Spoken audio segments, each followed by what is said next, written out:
My right knee's been hurting for 3 or 4 years. I couldn't do the walking and the working and the squatting that I want to do.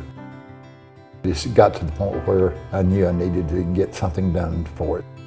The Joint Health Program is designed for every person with any ability to be able to participate. Our goal was to make sure that when they had surgery, they were properly prepared, both psychologically and physically. We're not going to keep everybody from surgery, but when they get to surgery, they're going to be optimized. He told me to do these exercises and put me with a therapist. He was having a lot of difficulty with functional mobility on a day-to-day basis. He was having pain with getting in and out of vehicles, stairs, getting up from a chair.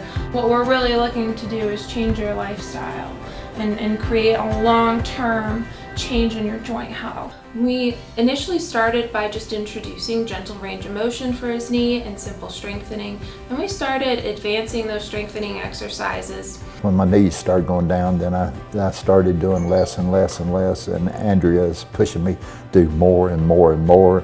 And I said, well, it hurts. She said, do it until it feels uncomfortable and sit down, and then go back and do it again. Drive up, head up, head up. I'm going to try this diet and adhere to it, and I'm going to do my exercises.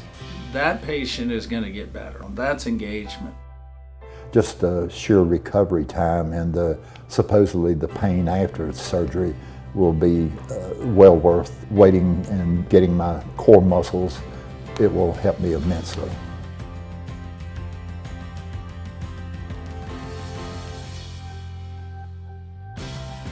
What a treat to get to see the Knolls again. Happy New Year. How you doing? You look good for 6 weeks out. We know that we've delayed surgery on a lot of patients, and most patients are pretty happy about that. This has been outstanding. Great. Well, not to brag on you. No. It's a team effort, so it's everybody. Thank you so much. Great to see you guys. We appreciate it. Good.